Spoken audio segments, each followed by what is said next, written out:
Friends, have you ever struggled wondering, what should I wear? Personally, I admire Steve Jobs, who pretty much wore the same thing every day. And it was nice going to a school where everyone wore the same uniform. You didn't have to think about it. But some people wanting to make a fashion statement, they wear something different every day. But nobody can compete with Mahbub Ali Khan, the sixth Nazim here in Hyderabad, a man who wore something different every day of his life.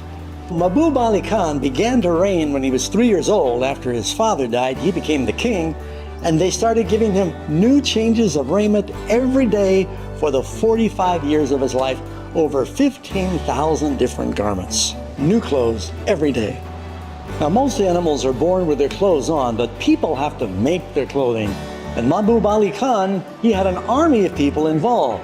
Up here you've got the cloth that the tailors would pick from.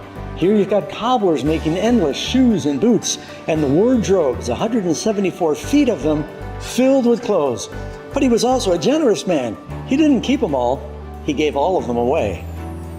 Mahbub Ali Khan was so wealthy that at one time his family gave a ton of gold to help offset war expenses with China.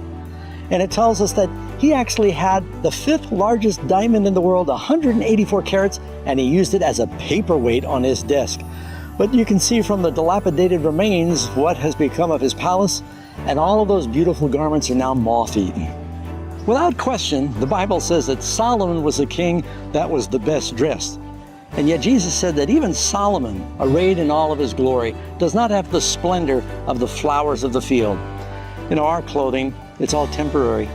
You see, Adam and Eve, when they sinned, they lost their garments of light. They became naked. And ever since then, humans are the only creatures that are not born with their clothes on. We've got to either make them or take them from animals. And the Bible says our self-righteousness like filthy rags compared to what Jesus is offering you and me. Christ tells us in the book of Revelation, "Come buy of me white raiment, that your nakedness might be clothed." He's actually purchased it with his own blood. And we can cast aside our filthy rags, take his white garments, and walk with him in that kingdom. Friends, it's a free gift. I hope you'll accept that now.